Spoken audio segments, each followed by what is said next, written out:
Benedict. You're aware of that. I assume other people are not aware of that. For a Jew, the Inquisition has such awful, awful memories, and we are inviting the head of the Inquisition to the Jewish state. I gave a lecture yesterday, and these are the points that I brought up. You don't invite the Grand Inquisitor to Israel. It's that simple. How did we go from a nation on the alert against the Pope and the Jesuits' desire to bring America down to one of accepting them as friends? Simply put, we have sold out.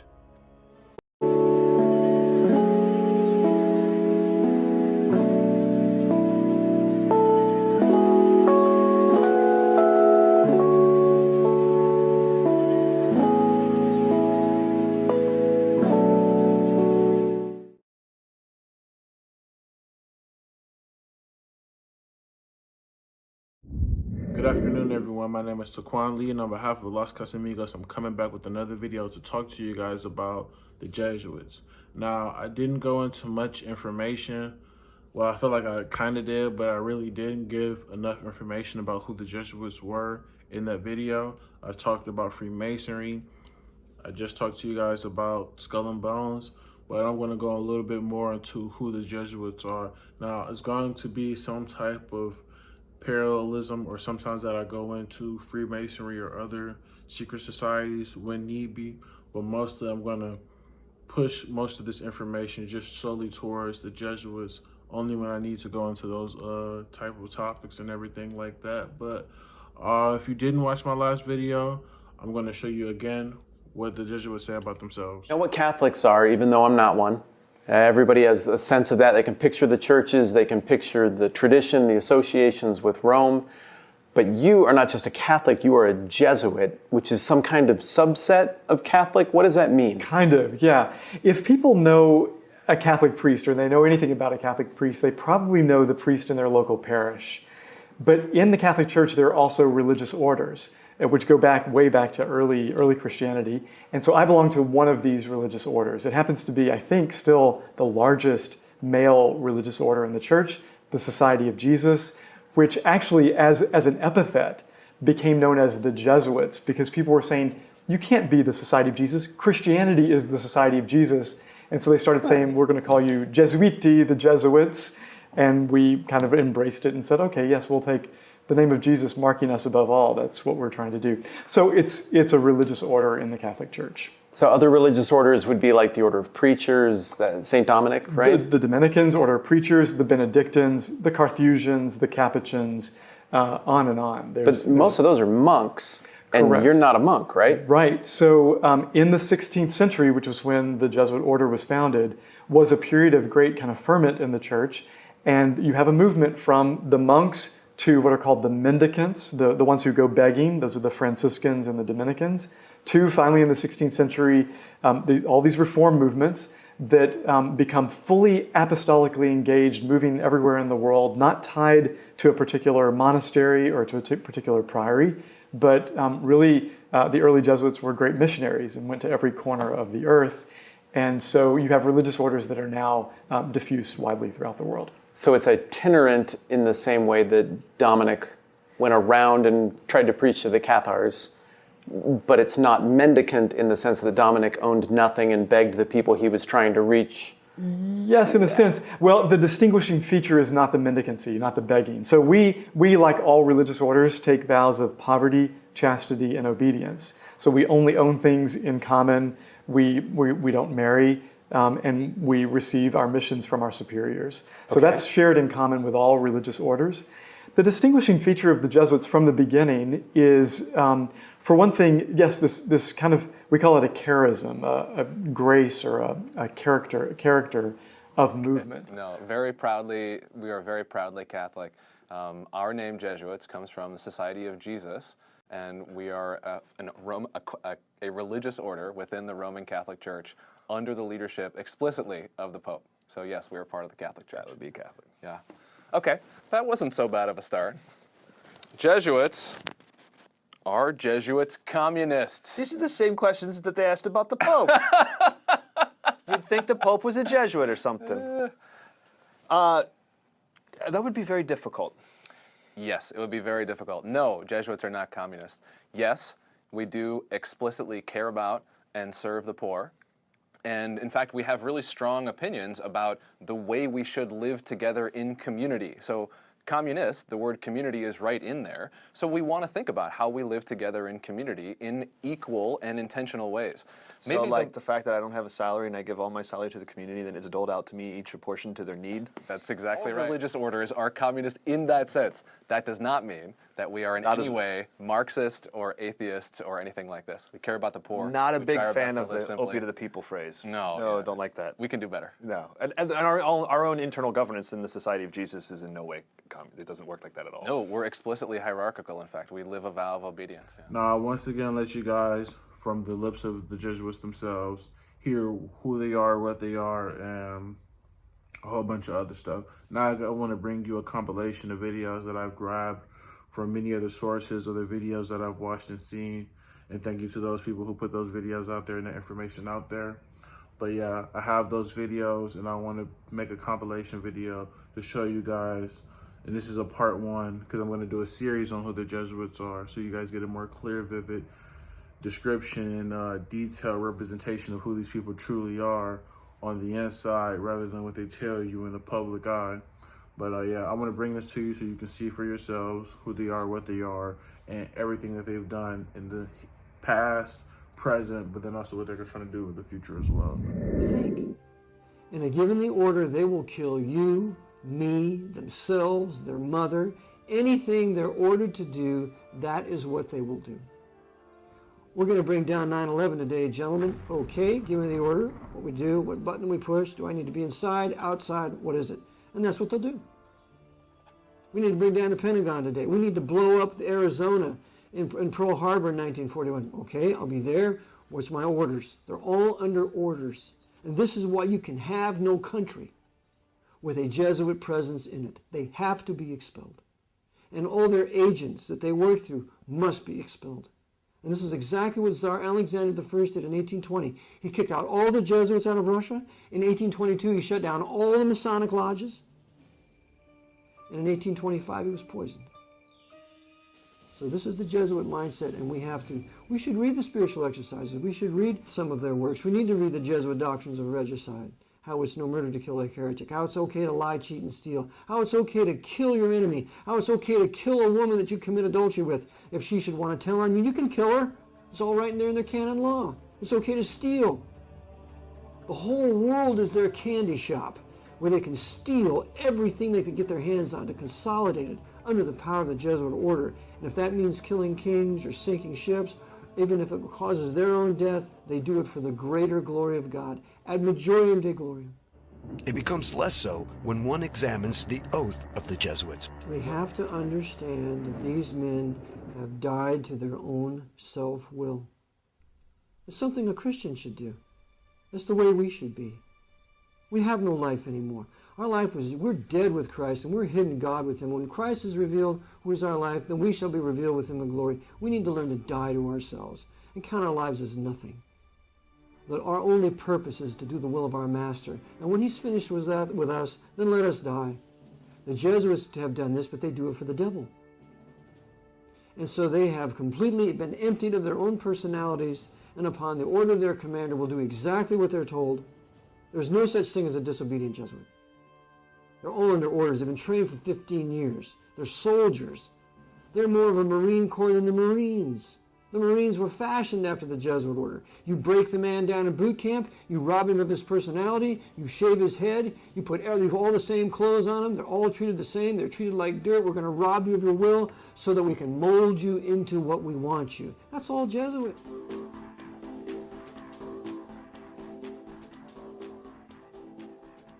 In June of 1864, the war between the states was entering its final year, and one of the main thoughts that occupied President Abraham Lincoln's mind was the part played by Rome in the war. Lincoln said repeatedly, "This war would never have been possible without the sinister influence of the Jesuits. We owe it to popery that we now see our land reddened with the blood of her noblest sons." This seems to be a strange statement by President Lincoln, considering what is taught today about the war between the states.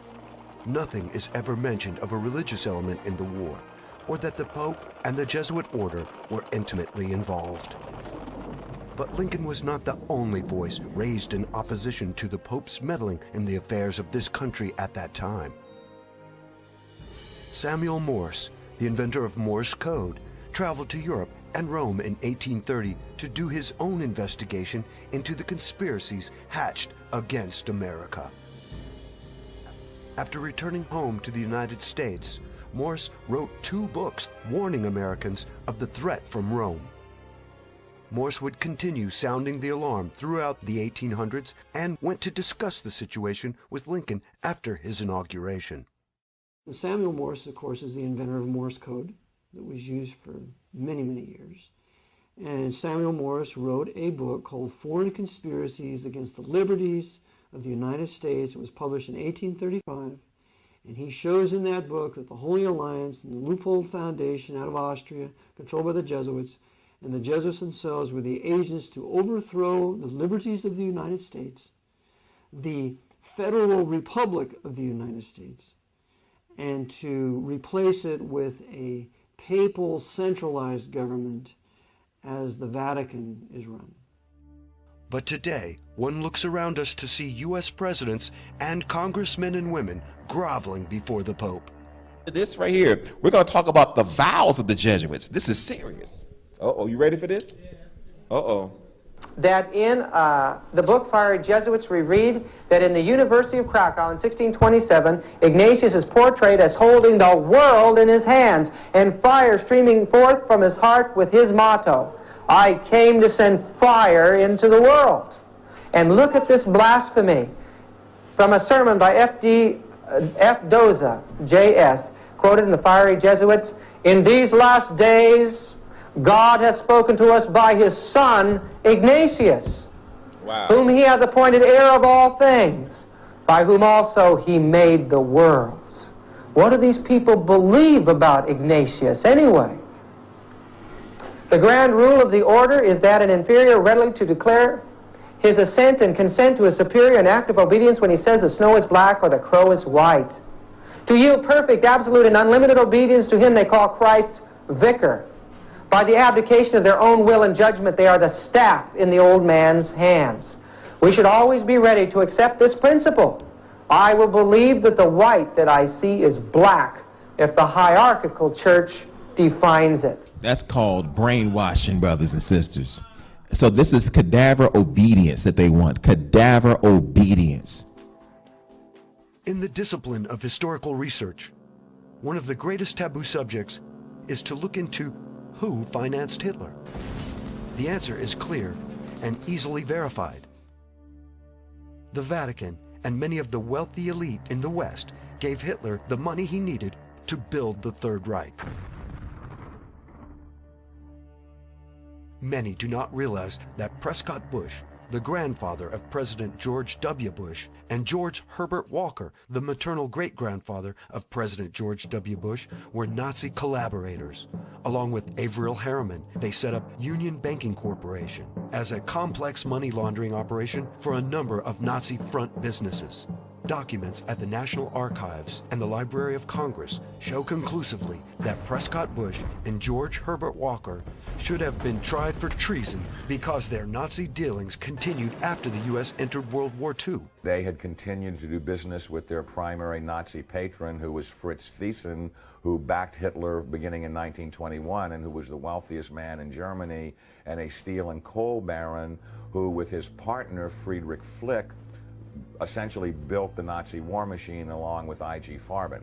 In 1951, when Fritz Thyssen died in Argentina, Union Banking Corporation was liquidated by the U.S. government, and Prescott Bush received $1.5 million for his holdings in his Nazi business, and that was the beginning of the Bush family fortune for all intents and purposes. George Bush doesn't take his philosophical foundation from the Bible or the teachings of Jesus in the Sermon on the Mount. George Bush takes his inspiration from what he learned in Skull and Bones and from the Thule Society that Hitler and Goebbels and Goring cut their teeth in, Bohemian Grove, these evil organizations that perpetrate the ugly things that these criminals are doing to this country, for which they must be held accountable.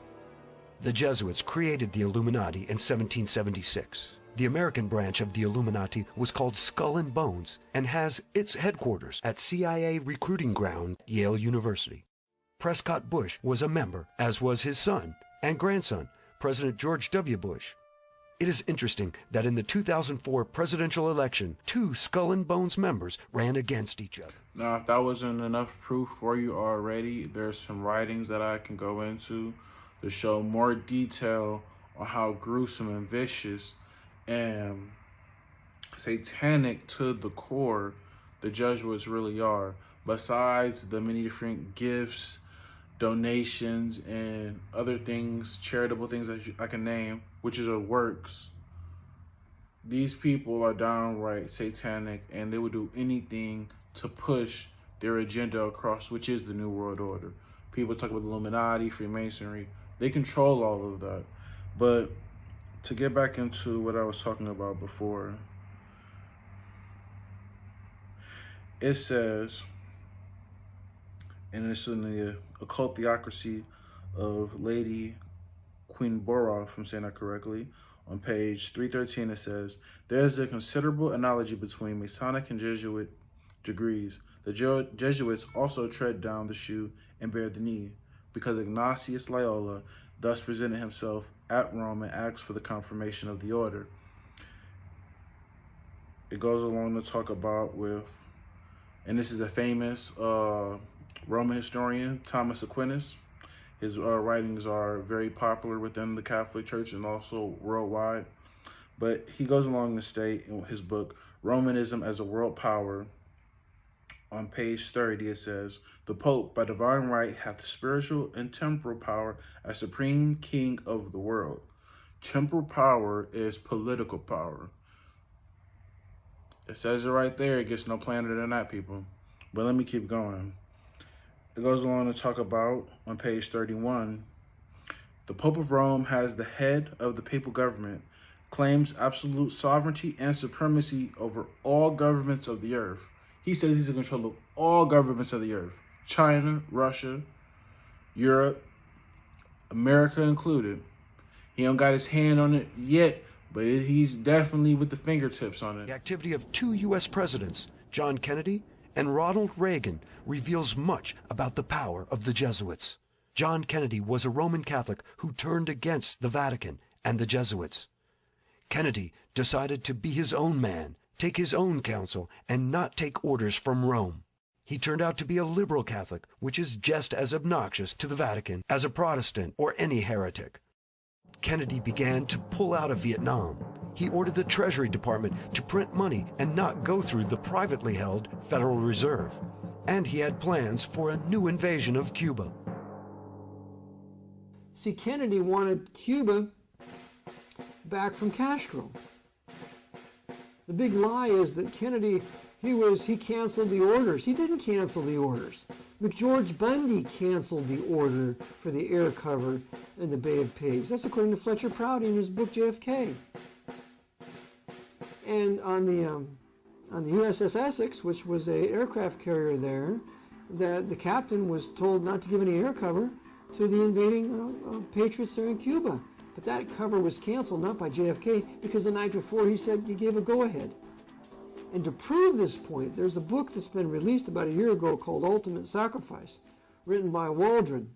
And in that book, it shows that JFK had planned to invade Cuba on December 1st, 1963, and get rid of that Jesuit, Fidel Castro. On November 22nd, he was killed, 8 or 9 days before the invasion was to take place. Like the assassination of Abraham Lincoln, John F. Kennedy's assassination was meticulously planned and executed, with Lee Harvey Oswald as the patsy. But you see, Gene Hill with Mary Moorman were right there at the limousine. And Gene Hill and Mary Moorman said that the driver turned around and shot. But they thought the driver was shooting back at the shooter. They didn't know the driver was shooting JFK in the head, along with the storm drain shooter. A simultaneous headshot. that shot from the grassy knoll was a distraction. They had a smoke. I mean, we've had smokeless gunpowder since the turn of the century. I mean, why would they use a rifle and have smoke? It was a distraction for the crowd to run up to the grassy knoll, because the real shooters was the storm drain shooter and the driver shooting Kennedy in the head simultaneously. And I show in my book, Kennedy was shot 5 times. The assassination was done in a very public way to show other would-be presidents what would happen if orders were not followed. The assassination of John F. Kennedy is done in broad daylight as a warning to all the other leaders of the world, but it's also done with this viciousness, because you see, JFK was a Catholic, and they wanted to kill their Catholic boy who refused to uphold the temporal power of the Pope.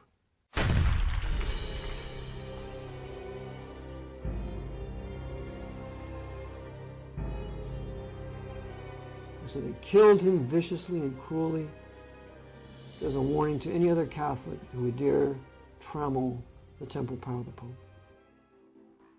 In contrast to Kennedy, Ronald Reagan did everything he could to court Vatican approval after an assassination attempt on his life in 1981. Well, Ronald Reagan was advocating some things that would have built the middle class that were generally pretty good. He was talking like a conservative.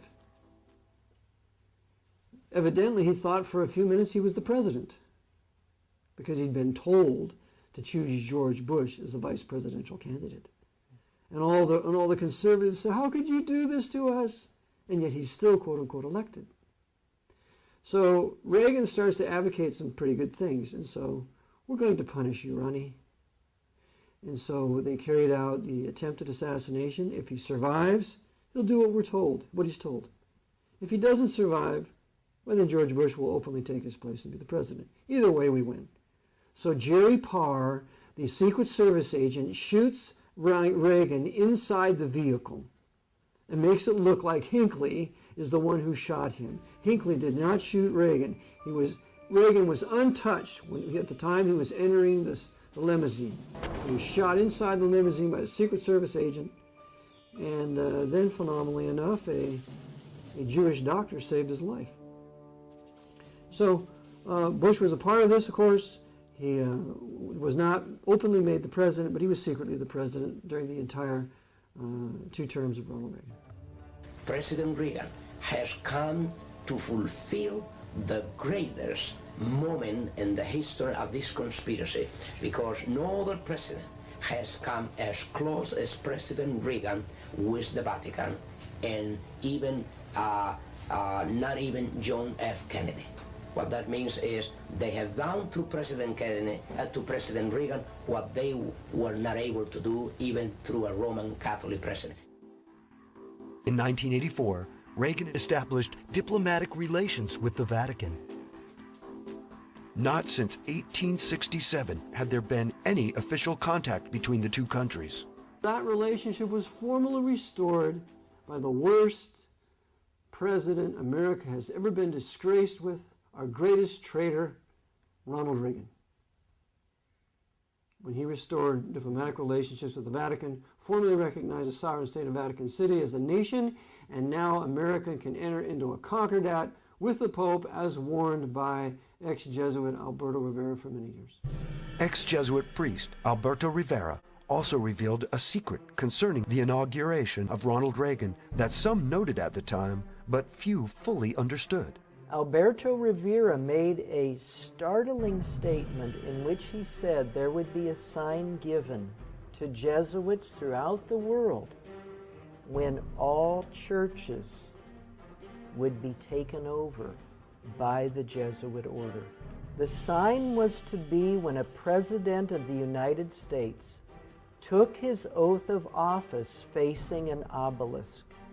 For the first time in U.S. history, the swearing-in ceremonies were moved to the west front of the Capitol, and President Reagan faced the Washington Monument. Charles Chiquini, in his book 50 Years in the Church of Rome, talks about the Jesuits, and it says the general of the Jesuits insist on being master, sovereign over the sovereign. Wherever the Jesuits are admitted, they will be masters, cost what it may. Their society is by nature dictatorial, and therefore it is irreconcilable enemy of all constituted authority. Every act, every crime, however atrocious, is a meritorious work if committed for the interest of the Society of the Jesuits or by the order of the general. It also talks about, with the Jesuits, the Black Pope, the power of the general shall be so unlimited that should he deem it necessary for the honor of God, he shall even be able to send back or in other directions those who have come direct from the popes. Then also in Romanism and Menace to the Nation, Jeremiah J. Crowley says on page 140, the Roman Catholic Lafayette warned, "It is my opinion that if the liberties of this country, the United States of America, are destroyed, it will be by the subtlety of the Roman Catholic Jesuit priests, for they are the most crafty, dangerous enemies to civil and religious liberty. They have instigated most of the wars of Europe." I don't know if this ain't registering to you guys, but let me keep going so I can hit the note for you. And it talks about on foreign conspiracy against the liberties of the United States by Samuel Morse, the one who wrote the Morse Code. He talks about them a lot, as I stated to you before with the videos. And it says, "And who are these agents? They are, for the most part, Jesuits, an ecclesiastical order proverbial through the world for cunning, duplicity, and total want of moral principle, an order so skilled in all the arts of deception that even in Catholic countries and Italy itself it became intolerable, and the people required its suppression. So as we can see from Samuel Morse, the Jesuit order came to be no more in its Catholic countries. Even the Catholics didn't want these people around. That should say a lot to you. This history is being hid from people for a reason. They don't want you to know this stuff for a reason. Dude and them talking like they know a lot, or that they trying to be caring and all this other stuff, I'm not going for none of that. All these people know about is deceiving other people and wanting to hurt other people.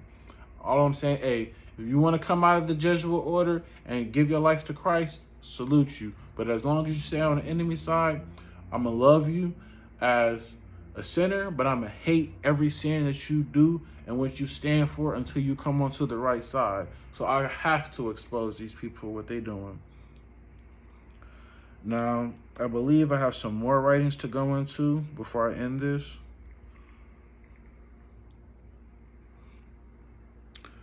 It's also written in the Jesuits in History, Hector MacPherson, on page 126, and 127. They, the Jesuits, have so constantly mixed themselves up in court and state intrigues that they must, in justice, be reproached with striving after universal dominion. It also talks about the history of the Jesuits by Andrew Steinmich on volume 1 on page 107. See my Lord from this room, from this room I govern not only Paris, but China, not only China, but the whole world without anyone knowing how it's managed. And this is from Michelangelo Tamburini, 1720, General of the Jesuits, speaking to the Duke of Barncas. So as we can see, he was telling somebody who was in a high position, not do I only run this place, I run that place, I run that place, I run that place. So if you say that the Jesuits don't run China, no, you're fooling yourself. Stop the cap. They run every place, every institution, every organization, government officials. They're involved in a whole bunch of things. Think about it. Why is the U.S. Supreme Court, where all the votes or people who vote things into place and pass laws, most of them are Catholics? Only but one. But I don't want to assume that she or he is in corruption or affiliated with these people, because I don't know. But you just never know with these people. It's even Protestant pastors and Protestant people in government places going to Catholic masses and all this other stuff, talking about they're Protestant, but yeah, you participate in the Catholic mass and all this other stuff. You're not acting like you're Protestant. So maybe not, who knows. But what I'm getting with that is there's a lot of Catholics in high places in the U.S. government, and it was never this case back during Andrew Jackson, Abraham Lincoln, the Taylor president, forgot his Howard Taylor, if I'm correct. His name, many other different presidents. During their time, there wasn't that many Catholics in high places, in government places. There was a lot of Protestants, but throughout the years, they've been shook, or let me say shook, but they've been placed in these positions by Freemasons or by different secret societies or the Jesuits themselves to be put in these positions to pass these laws or to put certain things in place so that when the new order or when they want to crash this new system, or this old system, that they will be able to do it, and they'll be able to do it to the fullest extent because they are 100% under these people's direction and orders.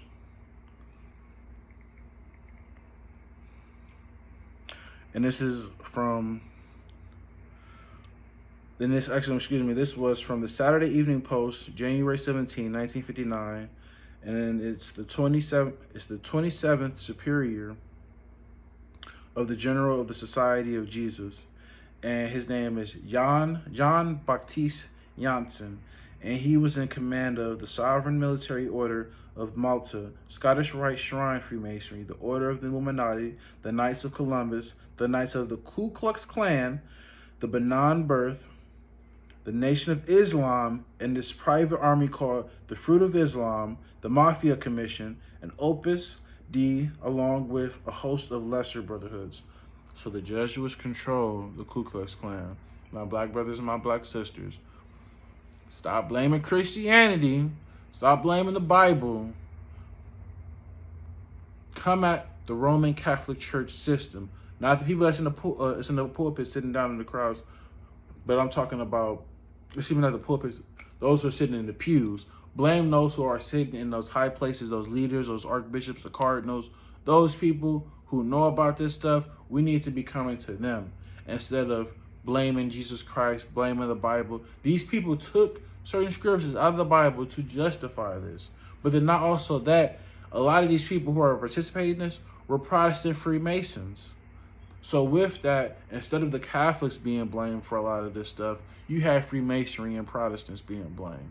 So that's why you see a decline in the Protestant churches, or just church in general, and people moving on to spiritualism and other type of facets of religion.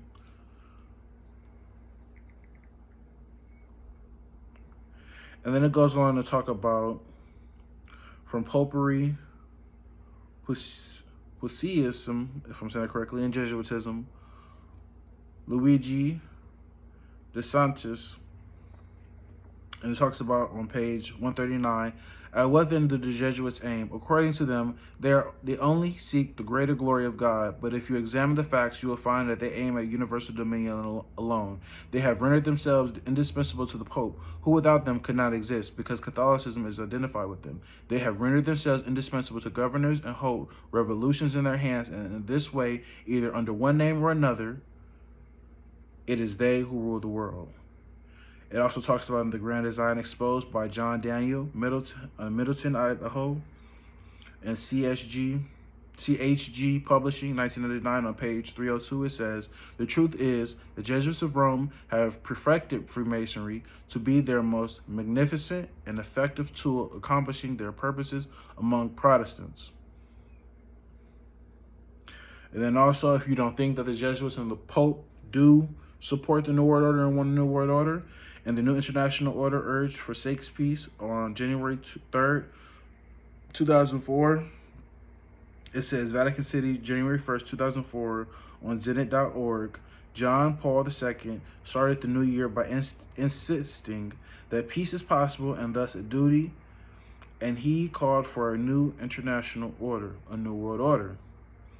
And then also on CNN, Pope calls for a new world order, Thursday, January 1st, 2004, posted blah, blah, blah, blah. Vatican City, AP, John Paul II rang in the new year on Thursday with a renewed call for peace in the Middle East and Africa and the creation of a new world order based on respect for the dignity of man and equality among nations. And then also a president in 1816, John Adams wrote to President Jefferson, shall we not have regular swarms of them here, in as many disguises as only a king of the gypsies can assume, dressed as painters, publishers, writers, and schoolmasters?